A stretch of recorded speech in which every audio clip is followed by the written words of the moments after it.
Faritra telo tamin'ireo nandresen'ny kandidat dokotera tamin'ny fiodinana voalohany no nironany safidy ny Yaradi amin'ny herin'ny fanovana tamin'ny fiodinana faharoa ny 20 Desambra teo. Boendy nahazon'ny kandidat Hera Rajaonarimampianina Vato 7,735,405 alina, izany hoe ny 2,4,720 ny Vatomanankera tao amin'ity faritra ity. Raha toa ka tsy nahazo afa-tsy 9,900 sy 7,4 alina, izany hoe ny 3,7,920 ny Vatomanankera ny kandidat Jean-Louis Robinson.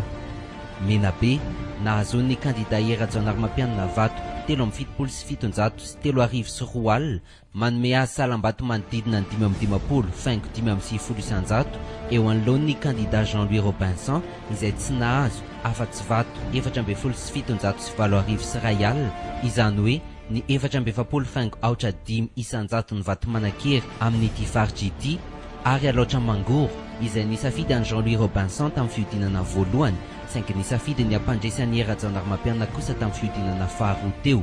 Nanome vato 7,703,7 alina ho azy, izany hoe ny 2,5,720 ny Vatomanankera amin'ity faritra ity, ary tsy nanome afa-tsy 7,705,7 alina, izany hoe 7,1,1,1 ho an'ny kandidat mpisolo-toerana Andravalomanana.